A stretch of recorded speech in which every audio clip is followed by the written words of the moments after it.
Madzulo abwino ndi nthawi ya nkhani mwa tsatanetsatane ndipo muli ndine Eric Nsikiti kwa poyamba nayi mitu yake. Apolisi ku Lilongwe amanga amene anakhalapo mkulu woyang'anira nyumba za boma a Prince Kaponda Mkaka.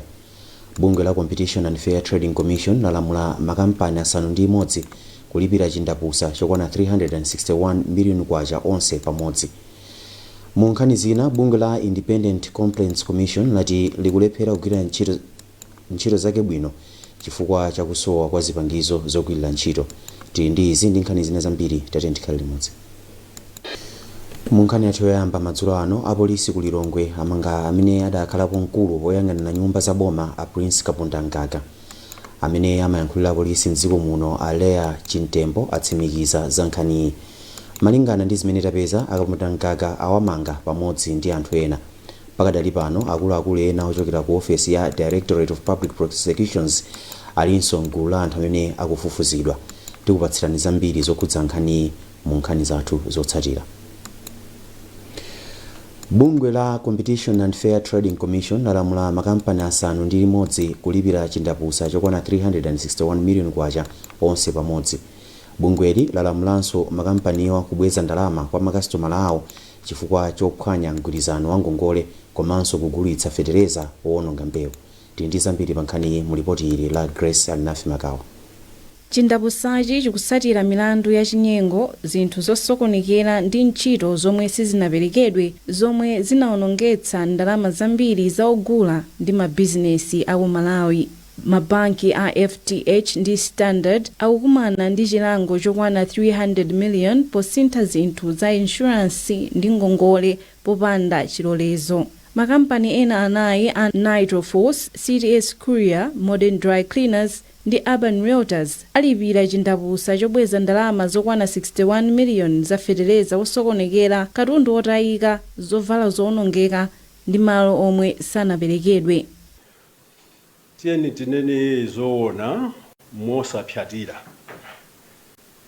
Zoona zake zonena kuti Amalawi ambiri sakuzindikira ufulu wawo pa nkhani ya zamalonda.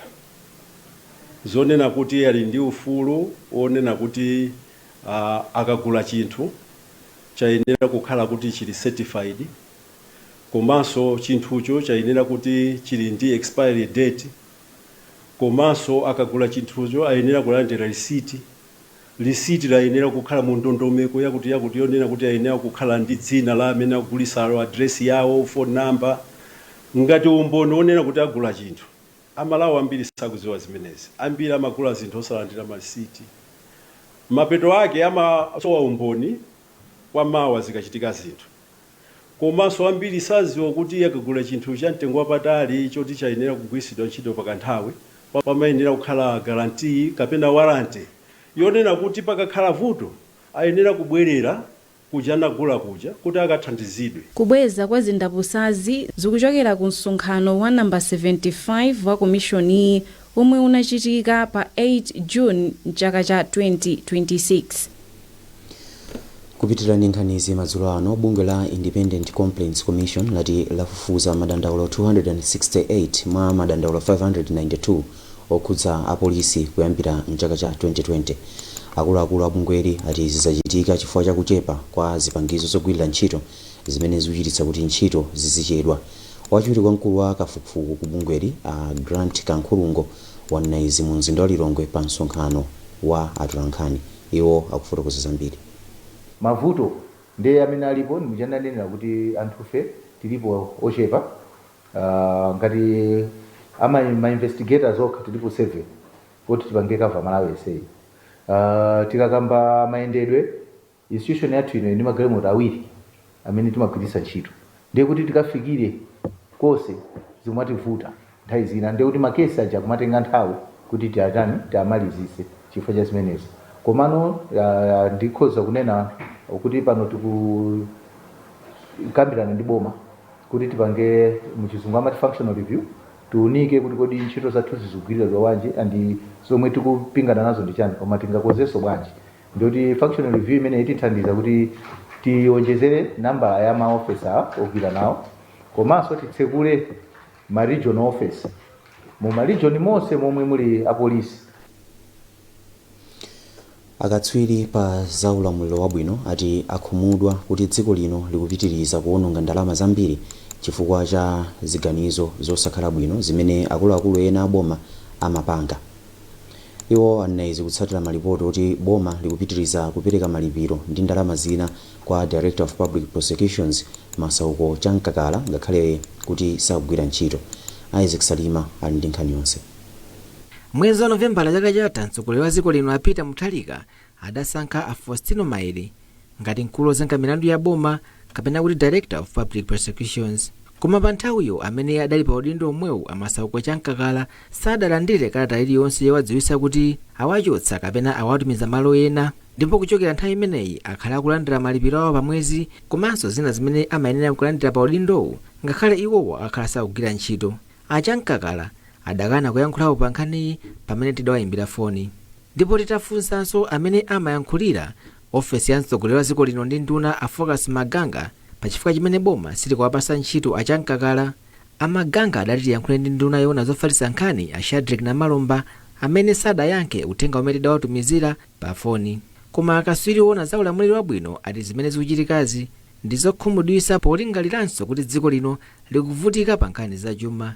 Wapampando wa bungwe la National Advocacy Platform a Benedicto Kondowe adati izi zisonyeza za ziganizo zimene zimakhalapo zimene zachitidwa pa nkhani zokhuza ndale komanso osaziwunikira bwino. Iwo adati ndikofunikira kuti atsogoleri a dziko lino aziwunikira akamachita ziganizo poopa kuti dziko lino likhoza kumapereka ndalama kapena kuwononga ndalama zimene zikadagwiritsidwa ntchito pa zinthu zina nkumalipira zinthu ngati izi.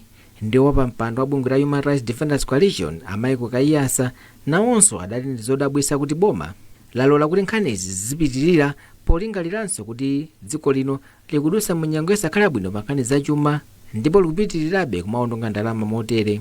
Sabata yatha komiti ya kunyumba malamulo imene imaona za anthu amene asankhidwa kugwira ntchito za boma ya Public Appointments Committee idayitanisa mlembi wakulu wa boma a Justin Saidi kuti akafotokoze bwino zokhuza nkhaniyi, koma mkumanowu sudachitike.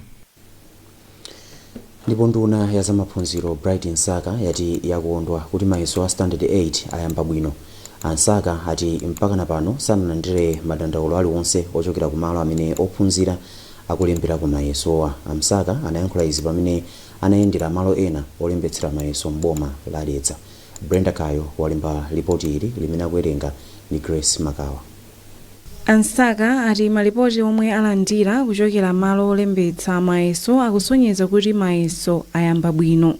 Inetu ndinopoti ndayendera skulu zingapo kunokudetsa, koma ndikuyendera skulu kunokudetsa kutulanga unali chero kumvesera kuyambira kuchitipa paka kunsanje, kuyambira kusalima paka kumchinji, kuona kumva kuti kodi mayeso ayamba bwanji.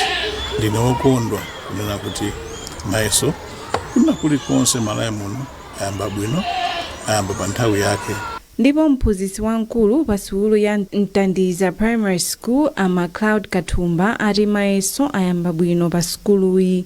Pano pa mayeso ayamba bwino, ndikutanthauza kuti palibe zotsamwitsa zambiri, palibenso ophunzira amene wadwala, chilichonse chikuyenda ndithu mchimake. Wachiwiri kwa nduna ya zamaphunziro a Francis Foley nawo anayenderanso sukulu zina mu boma la Mchinji komwe iwo ayamikiranso kuti mayeso ayamba bwino. A Foley anayendera sukulu ya Kawere, Mchinji Mission, Kamuzu School komanso Chinyata Primary School. Grace Makawa kuwerenga ripoti limene walemba ndi Brenda Kayo. Mumzinda wa Blantyre yemwe akuyang'anira mayeso pa sukulu ya primary ya Catholic Institute Jennifer Gia wauza mtolankhani wathu Miriam Mulaya kuti zonse zikuyenda bwino pamene ophunzira 487 akulemba mayesowa. Mayeso amenewa ayamba bwino chifukwa zonse zoyenerera tili nazo. Security yathuso ili bwino chifukwa tili ndi achitetezo apolisi amene tili nawo pamalo pano. Ana amene tili nawo panopo alipo okwanira 487, mwana amene wawa ma SNE alipo awiri ali mu room yawoka. Ndipo mmodzi mwa ophunzira amene akulemba mayesowa pa sukulu ya Chichiri Masi Mbwana wati akuyembekezera kuchita bwino. apa mmene taona mu Moneyboy yabwera bwino kusiyana mmene nabwera moko chikhulupiriro chathu choti feyo tikupita kundanda hiru kapena St Mary's mbali ya security taona ri pamalo pano pali security yabwino koma chomwe ife tadandola ngati ana a skulu mbali ya makhalidwe monga madeski ndoperewera enafe talembera mipando koma titisiya zotindisira ndi pali anena amatha kumalembera alula zimakhala zovuta kalembedwe kathu. Ofesi ya kazembe wa United Nations komanso bungwe la World Food Program achenjeza Malawi kuti iyambe kukonzekera nyengo ya mphepo ya namondwe imene ikuyembekezeka chaka chino. Kazembe wa ofesi iyi Rebecca Adadonto wati kudikirira mpaka na mphepoyi ifike kungayike anthu ambiri pa chiopsezo cha njala. Feston Malekezo wazandiza mbiri mlipotili. Mayi Adadonto anayankhula izi lolemba atayendera muzi wa Zigodo kumpoto kwa boma la Mzimba kumene bungwe la WFP likugwira ntchito yothesa njala. Iwo anati mabungwe omwe ali pansi pa United Nations ali wokonzeka kuthandiza dziko la Malawi pomwe likukonza njira zozikonzekeretsa ku mphepo yomwe itabweretsa namondwe mdziko muno. We can't wait for El Nino to come and hit us and once again we put our hands in our heads. Mphepo ya El Nino ikubwera. Pakadali pano Amalawi oposa 4,000 alikale pa vuto la njala. Ndipo tikuyenera kukonza njira zabwino zomwe zingathandizire kupewa zotsatira za El Nino.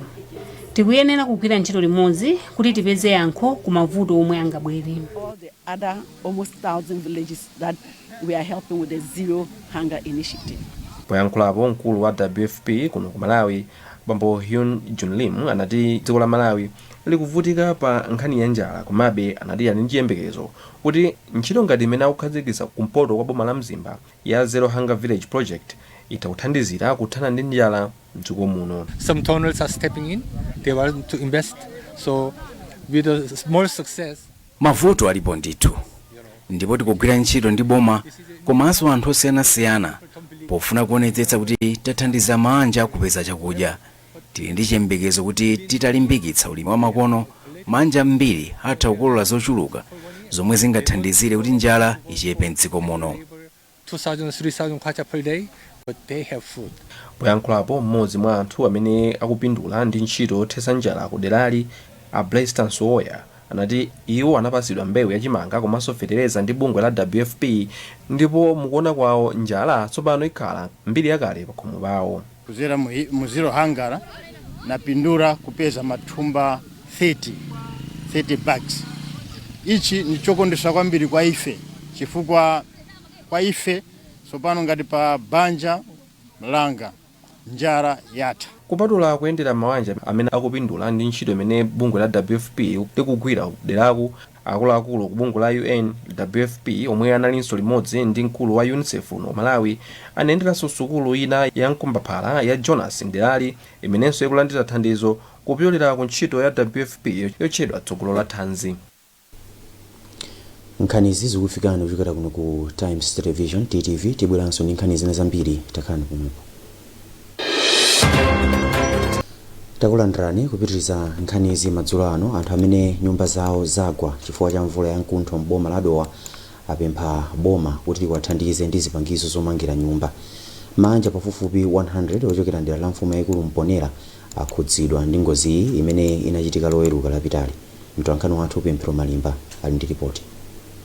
Ngozi yapangitsa kuti nyumba za anthu malo ena ochitira malonda komanso mbali ina ya Champion Stadium awonongeke. Pakadali pano anthu ena ambiri ali kakasi popanda chiyembekezo kuti nyumba zawo azimanganso motani. Ena mwa omwe ngozi yawakhudza a Efero Kamwendo ndi a Christina Yona akadakonda kuti boma liwathandize ndi zipangizo zomangira nyumba monga njerwa ndi cement. Awiriwa ali ndi chikhulupiriro kuti izi zikwathandiza kuti amangenso nyumba zawo. Moyo wanga zanikhudza chifukwa choti katundu yense wanongeka. Nyumbase nilibe pogona. Thandizo langa longofunika lone uronkozetsera nyumbayo. Angati zigona kuti vana michiro yayikizo magona kwina. Ndiye pamenepo mavuto yakulusedi amene anikhudza ineyo palibe chimene choti ndingachitepo. Mmodzi wa akuluakulu a nthambi yoona za ngozi zogwa mwadzidzidzi a Charles Matabwa wati nthambiyi yowunikira za pempholi kuti paoneke chitsogolo. Kwa anthu omwe akusowa pokhala tikupempha kuti padakali pano mwina abale awathandize pomwe ife tikutenga mbali pa chakudya ndi zinthu zina za pa nyumba, koma pa nkhani ya malo okhalawo tikambirana ndi anzathu woyang'anira za shelter kuti tione kuti tingagwire nawo ntchito limodzi bwanji. Pakadali pano nthambi yathandiza mabanja okhudzidwa ndi katundu osiyanasiyana monga chimanga, nyemba, mabulangeti ndi mafuta ophikira. Kampani ya Salima Sugar yati ikuyembekezera kupanga shuga okwana matani 21,000 chaka chino. Kampani iyi yatinso yapereka mwayi kwa alimi ang'onoang'ono a nzimbe kuti azigulitsa zokolola zawo ku kampani iyi. Wezi Gausi akufotokoza. Times itayendera factory yopanga shuga mboma la Salima linapeza kuti ntchito zambiri zokonzekera kuyamba ntchito yopanga shuga ili mchimake. That sugar we want to boil at 100 degrees Celsius. Malingana ndi mmodzi mwa akuluakulu pa fakitoleyo, Abrista Mkandawire, ati kampani yawo yachita kale ntchito zambiri zokonzekera kuyamba kupanga shuga kwa chaka cha 2026. Iwo ati chaka chino akuyembekeza kupanga shuga okwana 21,000 metric tons. Kukonzekera kwathu kuno takonzekera bwinobwino, ngakhale panali mavuto ena ni ena amene tinali nawo, koma takonza mavuto aja moti pakani pa date imene tagwizana kuti pa 15 ndithu tikhala tikuyamba kupanda vuto lililonse. Opoyankhulapo mkulu okhoza makina pa fakitaloyo Martin Njoloma ati ntchito yonse yokhozanso makina amene amapanga shuga ili kumapeto. Mu process yogaya shuga umapeza kuti mamachini nthawi zina amatha kupeza kuti awonongeka.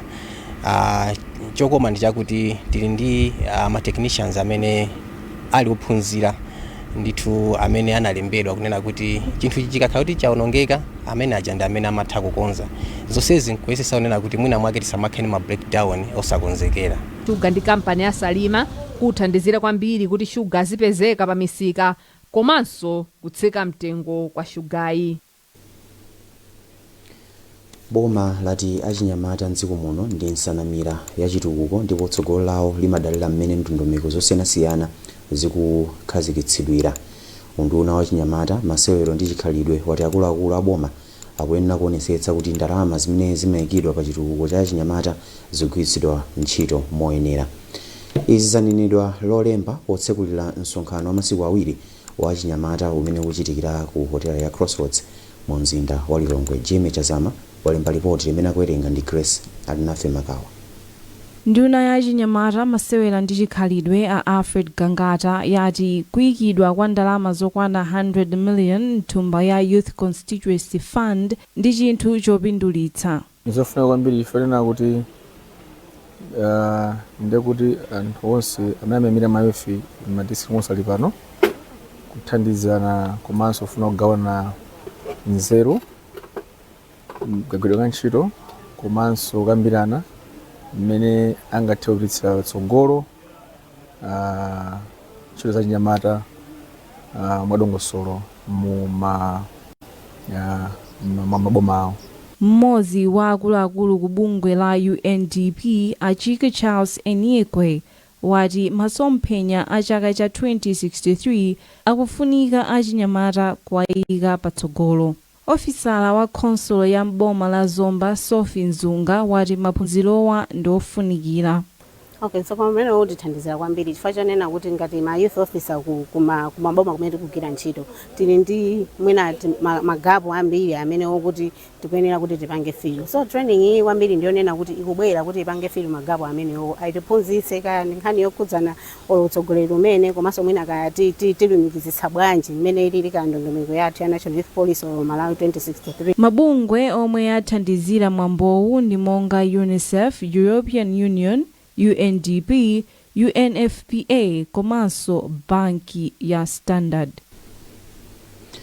Munkhani za masewero, timu ya mpira wa miyendo ya dziko lino ya Flames yayamba chaka cha 2026 movutikira pamene ikusakasakabe chigonjetso chake choyamba itasewera masewero anayi mchakachi.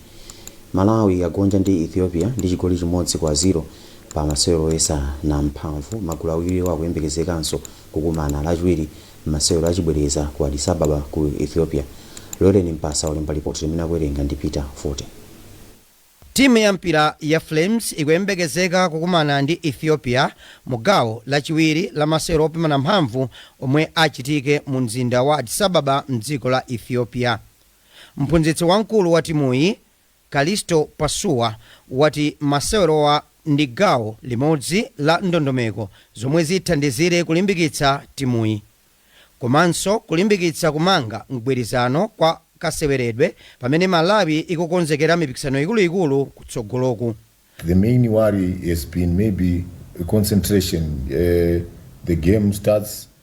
Pasua wati timu ya Malawi idagonja masewero ake oyamba ndi Ethiopia sabata yatha italephera kutchinga bwino kumayambiriro a masewerowo, ndipo iye wati ali ndi chikhulupiriro kuti osewera ake atawafotokozera pakufunika kokhala tcheru pa masewero asewera bwino ndi kutchinga bwino pa masewero achibwerezawa. Malawi ikhala ikukumana ndi Ethiopia kutsatira kugonja kwawo ndi timu yomweyi sabata yatha. Ndi ripoti limenelo tafikanso kwa mapeto pa nkhani zathu madzulo ano, koma tisanasiyane nayinso mitu yake.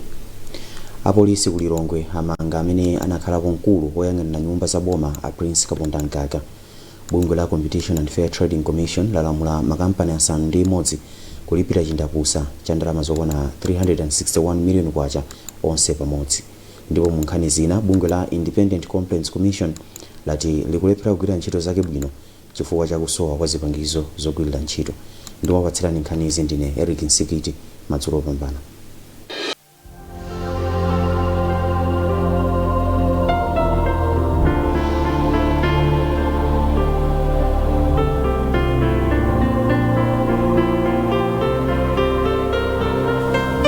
Ndine Sampanda Junior ndi mmene nyengo ikhalire usiku uno ndi mmawa.